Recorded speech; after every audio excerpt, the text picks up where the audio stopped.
Hello beautiful people, welcome back to my channel. In today's video, I am going to be completing the final installment in my little Reviewing My TC series. I say final installment, there's definitely not a playlist called this or anything like that, but every 3 months over the course of the past 2 years of my training contract, I have been keeping you updated with the unfiltered updates.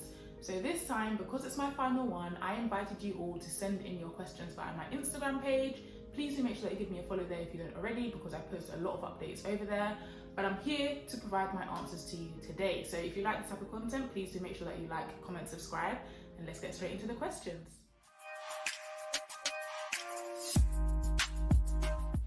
Okay, so got my questions up here on my phone. First question we've got is, how did you select your seats? For a quick recap, for anybody that might be new here or anyone who just doesn't remember what I did, my first seat was in debt finance, my second seat was in capital markets, my third seat was in private equity, and my final and current seat is in project finance. So I've had a very transactional heavy training contract. Now, the reason why it was like that was purely my choice. I got my first choice every single time. That is not always common, not everybody gets that, but it just kind of depends on the size of the practice areas that you're applying for and a whole bunch of other factors as well. And fortunately for me, I was able to kind of get it my way, quote unquote. Now, how did I make my choices? It kind of differed each time. The first time, so when I was picking debt finance, I literally just called up someone who I knew. I'd met them in uni through a mutual friend.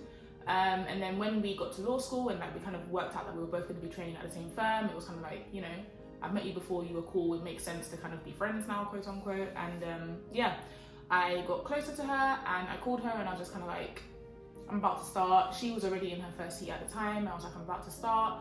What would you advise? Like, what did you do, kind of thing? And she told me about some of the different teams that she was thinking about. And then she kind of just asked me where my head was at. And I was like, no contentious, transactional is my bag. So then she was kind of like, well, if that's your bag and you want, I guess, good training to kind of help you get your foot in with all the other transactional areas, debt finance is a good thing to do. So I said, okay, fine, I will do that. So I did that. And I enjoyed it. It was a good choice for me. I'm glad that I picked it. I think she definitely hit the nail on the head in terms of the training. I definitely learned a lot in terms of managing multiple deals at once. I learned a lot in terms of managing my time. I learned a lot in terms of working well under pressure, attention to detail, all those sorts of things. So I definitely feel like that was a good fit for me first off. And it put me in good stead for the rest of my TC. For my second seat, I had a similar kind of process, except this time I spoke to NQs/fourth seaters who were about to qualify. And I just kind of explained where my head was at in terms of how I felt about debt finance, because obviously at that point I'd done about 4.5 or so months, because you kind of do about 4.5 months before you put in your choices for the next seat. So I'd done about 4.5 or so months of my first seat. I knew that I liked that kind of transactional work. I didn't necessarily always like how fast some of the deals were, but generally speaking, I kind of liked the timeline of the deals, that sort of thing. So I wanted to do more of that because I liked it. So I spoke to a particular associate about this and they said, well, from what you're saying, Steph, it kind of sounds like you might enjoy capital markets. And that was a really interesting one for me because it was never something that was on my radar. I had never considered doing a capital market seat before that particular associate mentioned it to me, but then I thought, well, you are someone who I kind of hold in high regard, I respect you, I kind of, you know, value your input and all that kind of stuff. And if you're saying you think I like it, I'm happy to try it. I don't have anything else that I'm particularly pressed about doing. I just know that I don't want to be contentious, but I do want to try some more transactional areas. So why not? I did it, I enjoyed it. For my third seat, I kind of sat back myself and I said, well, you've done 2 finance seats. And whilst you have enjoyed the finance seats, for well-rounded training, and especially because you don't particularly want to do any contentious work, it'd probably be good if you did something that wasn't financy, just to, you know, try something else. And you never know, you might actually fall in love with it and like it or whatever. So there's no harm in that as well. So then I kind of said, okay, I want to put corporate down first because it's still transactional, but it's a bit different to finance. The way I kind of think of it, and it might just be firm specific, but for me, this kind of helps. Corporate is very kind of like general, and then finance is like a part of corporate in the sense that you might finance a bigger part of your deal, if that makes sense. So it's not that finance is like a corporate support sub-team, it's not, it's its own team, it definitely does its own deals, but just in terms of like the type of work you might be doing, that's how I kind of understand it. So I did corporate private equity, enjoyed that. Final C, I chose to do project finance, and the main reason for this was because before I actually even got into the firm to start doing my training contract, I had kind of thought that I was going to be a project finance lawyer. I realized pretty early on that I don't need to be a project finance lawyer, and I can maybe do a video or a live on this another time. But long story short, I basically just thought that I wanted to do project finance because I really wanted to do Africa work / emerging markets work. I wanted to do kind of new work that hadn't really been done before, and I thought the only place that I could do that was in project finance. I very quickly found out, even right from my debt finance seat, that that is not the case. Again, might just be firm specific, but for me personally, I have been able to do that kind of work in all of my seats. So I wasn't just restricted to only having to do project finance, if that makes sense. But I'm still glad that I put it down, because I thought, you know what, there was something in you that really wanted to do it, so it makes sense to still put it down to try. So yeah, like I said, every time it's been a slightly different process, but I hope that helps in terms of answering your question. Second question we've got is, looking back, what, if anything, would you do differently? What would I do differently? That is a very good question. What would I do differently? It's hard because I think my training contract has definitely been different to, I guess, like a traditional training contract. I started, in the height of the pandemic. Well, not in the height of the pandemic, to be fair. I started about a year into the pandemic, so things were a bit more settled in the sense that companies generally had a better grip on the whole work from home thing and stuff like that. But I think that just meant, the way that I started, and then I kind of transitioned into going back to be fair, never full-time in the office, because I've never had to go in like 5 days. That's never been mandatory whilst I've been at the firm, but an increasing number of days in the office. So that has definitely been different. I think if I could go back, what would I personally do differently? I think I would try and be more confident earlier on. Having said that, I think it is probably something that's easier said than done. And I say this because even my first seat supervisor kind of said it. They were just like, they could tell I have really good potential and all that kind of stuff, but they could also tell that my confidence was something that was holding me back. And in all fairness, they said it's something that a lot of first seat trainers kind of go through, so it's not anything to worry about per se, but that's just something to work on. And that's when I really tried to put an active effort into working on my imposter syndrome and stuff like that. But I guess I kind of wish I'd done that a bit earlier. I mean, I had 9 months off after my LPC, for example, before I started my training contract. So it's something I could have been working on then, stuff like that. But yeah, like I said, maybe that's just with the benefit of hindsight. I don't know. Yeah. Next question I've got is, what can you be prepared for and what can you only learn on the job? This is an interesting question. I don't think my answer is going to be that controversial, personally, but you can let me know in the comments down below if you think it is. I personally think, what can you be prepared for? You can be prepared for the basic level of technical knowledge that you're expected to know before you start. And what do I mean by that? For the most part, you would have been expected to either have done a law degree or a conversion course, right? So you're going to be expected to know your basic elements of contract law, your basic, do you know what I mean? That kind of stuff. You don't need to be able to recite cases or anything like that. You can Google or Westlaw or whatever, but basic knowledge you should be expected to know. And you'll get that from your prior law school training and university or whatever you have done that's equivalent to that. You would have got that from that, so that should be fine. And I personally think that's kind of all you can prepare for. I don't actually know that there's anything else you can prepare for. That's just me personally. What do you have to just learn on the job? Now, this might just be a cultural thing because of how I was raised. I am British by nationality. I was born and raised in England, but by ethnicity, I am obviously black. I'm from Ghana, and I have 2 Ghanaian parents. I was raised in a very Ghanaian way. I went to Ghanaian church. I went back to Ghana all the time, sometimes twice a year. Yeah. My upbringing was very different to your average British child, should we say. And I think for me, that meant that when I got into this kind of workplace, even though I had been working since I was 14, part-time jobs are a bit different. None of my jobs were also office jobs until now as well. So I think the office culture can be a bit different too. And I think it's only when you get into this kind of culture full-time that you can realize that you need to very quickly learn how to not even just work around people, because I think the working bit can actually be quite easy, but it's the existing around people. And I don't know if that makes sense. When I say existing around people, I mean people from all different walks of life have different ways that they do things. So for example, in my culture, it might be considered rude to look someone in the eye when you're talking to them. Well, not just anybody. It might be considered rude for a younger person to look an older person in the eye when you're talking to them. That's a bit more specific. In the office British culture, that's not rude. In fact, it's actually probably rude if you're not looking at them. Do you know what I mean? So for me, it was just like trying to learn that cultural thing of like, oh, okay, this is how it's expected that I behave. So this is what I need to try and understand. Or when this person has done this, they're not actually meaning this. They're actually just like, this is just what they do, like that sort of thing. Like that was quite difficult for me to pick up on, especially during the pandemic, because you can't see people's, like the rest of their body, you can only see their face. So you don't actually know if they have good intentions, bad intentions, all that kind of stuff. But overall, it was manageable. I had a really good support system, and I kind of just asked if I wasn't really that sure, like it wasn't that deep.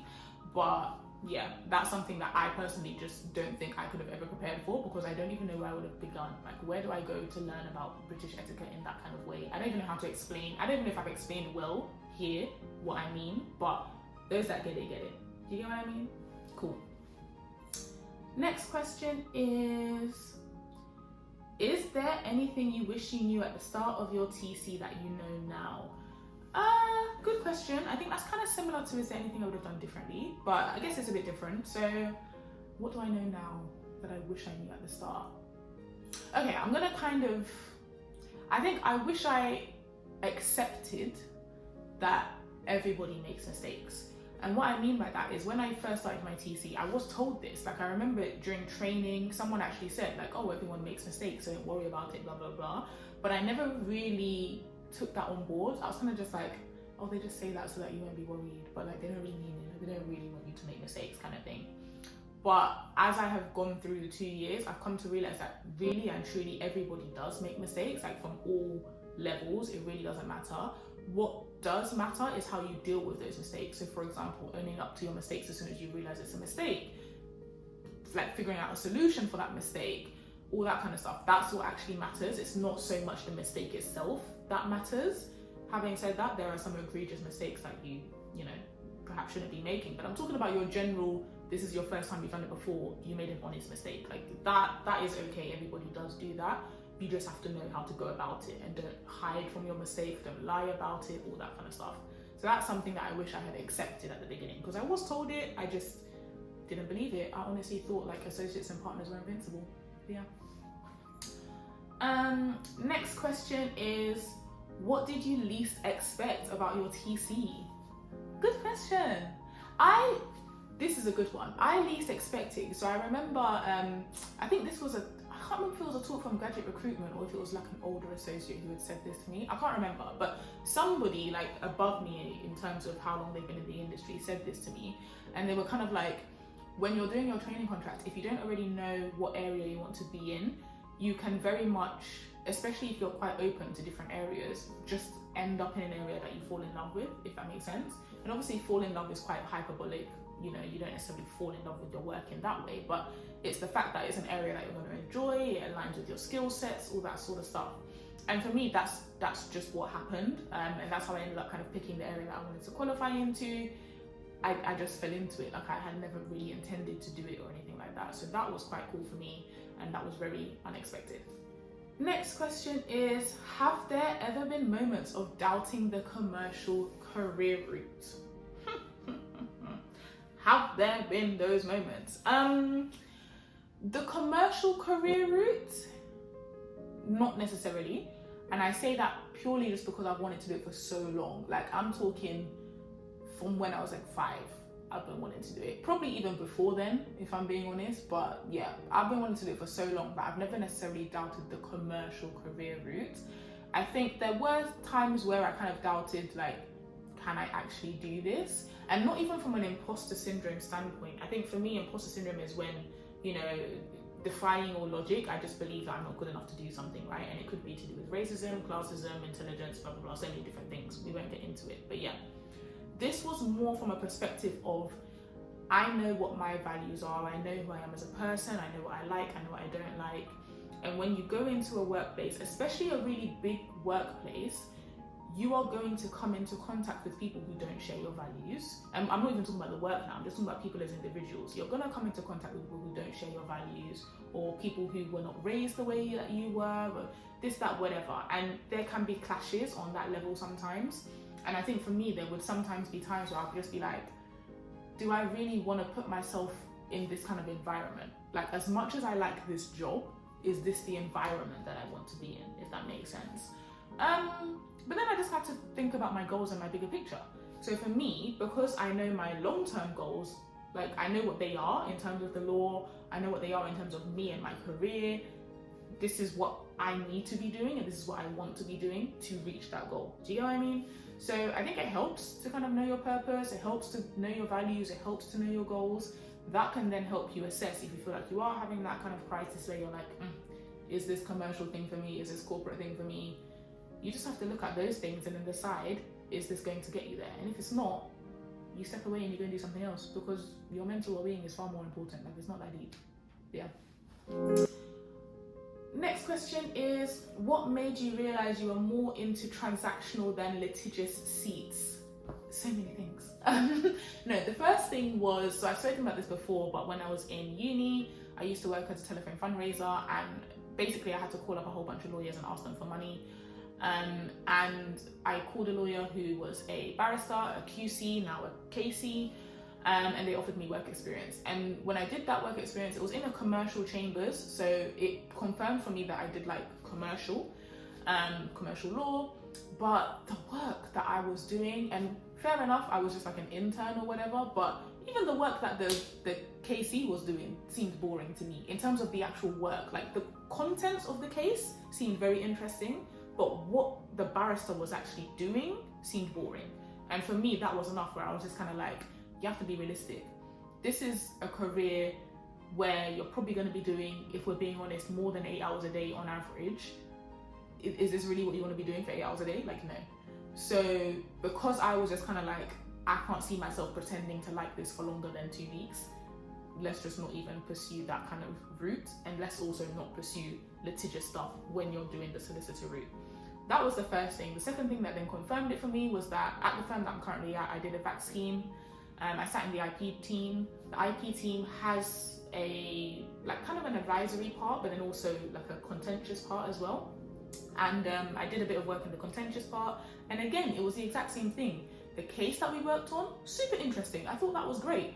But the actual work that I did, I said, I'm not born to suffer like this. I can't do it. So yeah, for me, it was just that I had exposure to the work, which I think is super important. I think if you're not sure what you like, then it's important to get exposure as early on as you can. And it doesn't necessarily have to be in the form of you like doing a 6-month rotation in a training contract. If you can maybe shadow someone in a particular area, like whatever, that will help you get the exposure that you need, because the mini pupillage I did was basically like shadowing a barrister, right? So if you can do something like that, that will help. Next question is, has your experience of working in London made you consider working abroad instead? That's an interesting question. And it's interesting because growing up, I always kind of had this mentality of, I live in London, because I was born and raised in London. So I always had this mentality of, I live in London now, I'm more than happy to kind of go out of London and then come back to London. So for example, the university I chose, I went to Durham. I was like, yeah, let me go somewhere far that's nothing like London, because I know I'm coming back to London. And I think I kind of subconsciously applied that same rhetoric to work as well. So it never even occurred to me to apply to working in other countries or anything like that, because I was just in my head subconsciously always kind of like, I'm coming back to London, so I'm only going to be looking at London stuff, like all that kind of stuff. Now that I'm out here in Houston, so I've had the experience of working in America. Obviously I've worked in London, I've been in other countries as well, I travel quite a lot. Would I work elsewhere? I wouldn't say no. I think when the opportunity presents itself, I would then have to, similar to how I said you kind of assess whether corporate or commercial is for you, but I would have to look at my goals, I'd have to look at my values, I'd have to look at my purpose, those 3 things.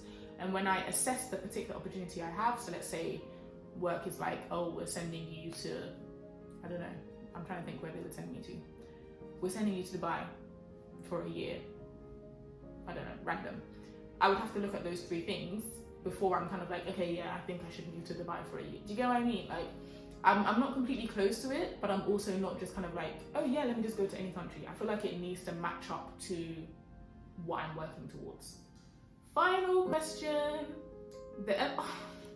This is someone who's been following my journey, I can tell. The evolution of your imposter syndrome throughout the TC, did you manage to reduce it? That is a very good question. I think my imposter syndrome has definitely evolved. Evolved is the right word. When I first started, my imposter syndrome was very much a lack of confidence and a lack of me thinking that I had the intelligence to do certain things. So for example, I would always kind of have, if a partner asked me to do something, even if a senior associate asked me to do something, my first kind of mental thought would always be like, why are they asking me to do it? Because don't they know that I can't do it? Like, don't they know that I'm not smart enough to do this kind of thing? So that was how my imposter syndrome kind of first started off. And that was just very much, honestly, it would take too long to unpack where that came from, but yeah, I got over it, through being affirmed. So being affirmed by people on the receiving end when I produced work for them and they told me it was good.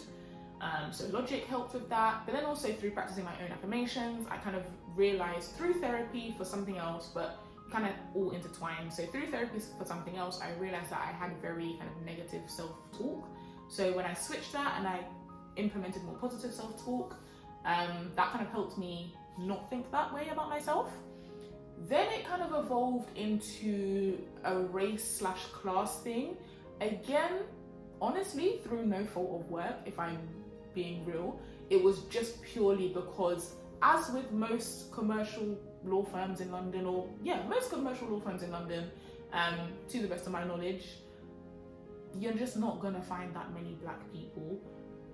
You're not going to find many black women at higher levels, and that's important to say, because you will typically find a lot of black people, black women, because I identify as a black woman, so you're going to find a lot of black women at in the business professional side of things, project management. I'm talking about in law firms, by the way, D&I, trainee level, maybe 1 year to 4 year PQE. You're probably going to see a lot of black women. After that, it kind of trickles off. And for me, I'm a very long-term person. So whilst I might see that, yeah, I've got a couple friends in my cohort who look like me, okay, that's great. If I don't see a lot of people ahead of me that look like me, I start to think and I start to worry, and I'm kind of like, do I really belong here? Do you get what I mean? And I feel like over my second and third seat, that's kind of how I felt. Then, maybe halfway through, not even halfway through my third seat actually, I want to say maybe a month in, I remember I got this really good piece of feedback from my supervisor that a couple of associates that I've been working with had just passed on to my supervisor. They just randomly, from what it seemed, right? And for me, that again really affirmed me, because I was kind of like, it actually doesn't matter what I look like. They just like the fact that I do good work. Do you know what I mean? So for me, I was kind of just like, okay, I could actually be a really good lawyer, because it's not about my hair or about my face or anything like that. It's about the quality of my work, and that was really empowering for me. So again, that was another kind of evolution there. And I think now I'm in a place where I don't doubt my intelligence. I don't doubt my place or belonging, if that makes sense. I think there is still occasionally, because I don't think imposter syndrome is something that is cured overnight. So I think there is still occasionally, depending on the task, times where I'm kind of like, oh, Steph, can you do this? But then, see, even the way I said that, right? It wasn't a, Steph, why are they asking you because you can't do this? It was a question. It was a, Steph, can you do this? Do you know what I mean? So even that's kind of reframing the language. But my point is, now I think I've reached a point where when I do kind of get that glimmer of, imposter syndrome, I now just question it.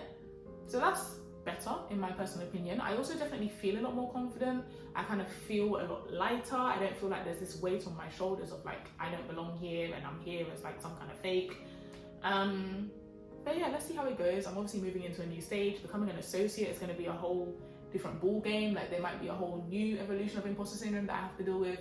I don't know. So stay tuned and we will find out how this goes. But that is it for the questions. Thank you for sending them in. I hope you like how real and raw these answers are. If you like this type of content, please do make sure that you like, comment and subscribe, and I'll be back again soon with another video.